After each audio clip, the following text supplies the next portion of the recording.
9 अगस्त को विश्व आदिवासी दिवस मनाया जाता है, जिसके उपलक्ष्य में आज दमन जिला आदिवासी समाज द्वारा कोड़ी पटेल समाज की वाड़ी में एक प्रोग्राम का आयोजन किया गया।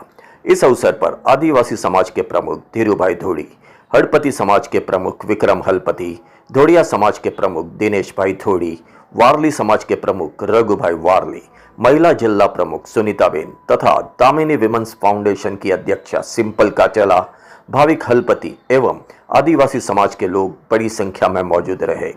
आज के प्रोग्राम में समाज के वरिष्ठ नागरिकों का सम्मान किया गया तथा समाज के तेजस्वी विद्यार्थियों का महानुभावों द्वारा सर्टिफिकेट देकर उनका बहुमान किया गया और समाज की समस्याओं को लेकर एक आवेदन पत्र दमन दीव सांसद तथा दमन समाहर्ता को देने की बात की गई।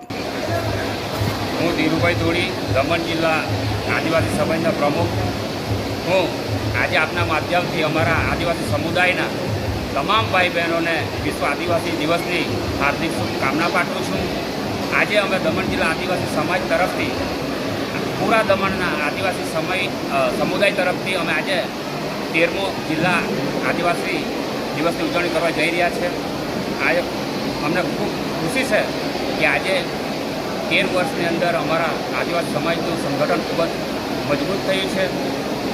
आज अमे आ कार्यक्रमनी अंदर मुख्य मेहमान तरीके दमण जिला कलेक्टर ने आमंत्रण पाठवेलुं छे, તેમજ दमण दीवना लोकप्रिय सांसद श्री उमेशभाई पटेल ने पण आमंत्रण पाठवेलुं छे।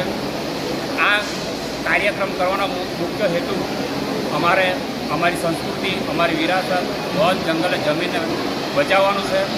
आज पूरा भारतनी अंदर अने पूरा विश्वनी अंदर आ आदिवासी दिवसनी उजवणी थई रही है। अमारा समाजने કેટલાક પ્રશ્નો પણ છે જે અમે દમણ જિલ્લા પ્રશાસનને અવગત કરવા માટે આવેદનપત્ર પણ અમે કલેક્ટરશ્રીને આપવાના છે, સાંસદશ્રીને પણ આપવાના છે। તેમાં થોડા ઘણા જે પ્રશ્નો છે અમારા, જે અમારા સમુદાય માટે, અમારા આદિવાસી સમુદાયના ઉત્થાન માટે જે આદિવાસી ભવન બનાવવામાં આવેલું છે ત્યાં અત્યારે શિક્ષા સદન બનાવી દેવામાં આવ્યું છે।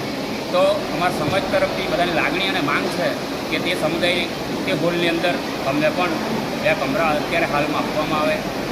બીજું કે અત્યારે અમારા પર જ્યારે અત્યાચાર થતા હોય, અમારા સુનડકીયા કામ બી થતા હોય, એના માટે અમે દમણથી દાદરાનગર હવેલીની અંદર આદિવાસી કમિશનનું ગઠન કરવાની પણ માંગણી કરી રહ્યા છે। તેમજ આ શિક્ષણ નીતિની ઉપર પણ કેટલાક પ્રશ્નો છે જે અમે આવરી લીધા છે। આજે દેશના વડાપ્રધાન શ્રી નરેન્દ્રભાઈ મોદી કરોડો ઘર આવાસ બનાવવાની વાતો કરે છે, પરંતુ અમારા દમણ જિલ્લાની અંદર અમારા આદિવાસી સમાજના છેલ્લા 2 થી 3 વર્ષ જેમના કાચા મકાનો હતા એ પાસ કરી દેવામાં આવ્યા છે, તેમ છતાં આજ દિન સુધી બન્યા નથી। કે અમે ફરીવાર કલેક્ટર અને પ્રશાસનને